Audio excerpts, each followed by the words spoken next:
Hey man, it's Taika Waititi here. Hope I'm pronouncing that correctly. I'm the director of Thor Ragnarok and, of course, the upcoming Thor Love and Thunder. So, a lot of you may suspect that I would have a negative reaction to this change, but I actually don't mind this, and I think it could be really interesting if done correctly. Because it's not like they're gonna say that Thor's unworthy because Thor doesn't use Mjolnir anymore. I am, however, like a little confused as to how Jane Foster would acquire Mjolnir unless it's like some sort of alternate universe version of the hammer.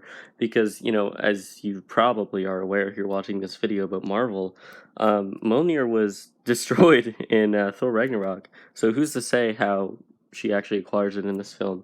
But yeah, no, I don't think this is a bad idea. Um, I do think that if they did the thing they did in Jason Aaron's Thor run, where they made Thor unworthy in favor of Jane Foster wielding the hammer, that would be a little insulting to Thor's character arc and growth throughout the cinematic universe.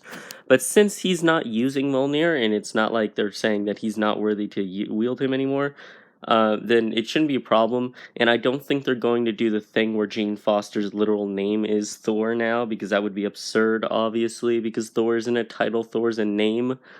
His name is Thor Odin's son, such as Odin's name is Odin Bor's son. And so I imagine they'll just be calling her like the God of Thunder and stuff like that, rather than actually calling her Thor, because that would be a little silly.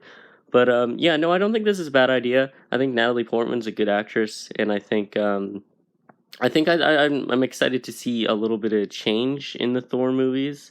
Although I do really like Chris Hemsworth.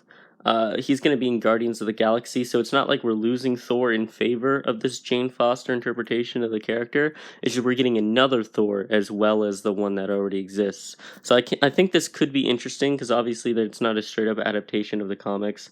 That said, as well, I do have a little bit of a vested interest in this, simply because I have the first appearance of Jane Foster's Thor, and I have, of course, the first issue of her run, which is, obviously going to go up significantly in value with this coming film franchise. And I'm a little excited to see what they do with it because I do trust Taika Waititi to some extent. I think he's a good writer. I think he's a good director. I think he's a little too comedic and he leans into that a little too much. Doesn't really give emotional beats room to breathe. And I made a whole video about that a year or two ago. But I am excited for this change a little bit. I am a little skeptical about how they're going to pull it off. But on the other hand, I think that Marvel Studios at this point pretty well knows what they're doing. So I'm not too worried about that.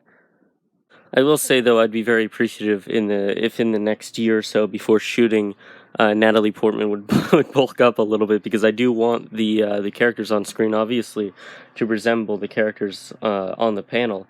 And so I think Peter Parker being played by Tom Holland is a really good choice visually because he looks the part of Peter Parker. And they always make an effort to get that little curl, that little Parker curl down there in every couple scenes or so. I think that's really respectable.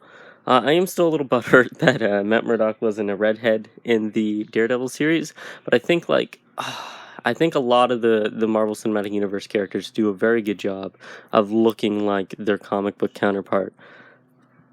So I hope she'll dye her hair back to brown, or just let it grow out brown when she's playing Jane Foster, and when she's playing like Jane Foster's God of Thunder.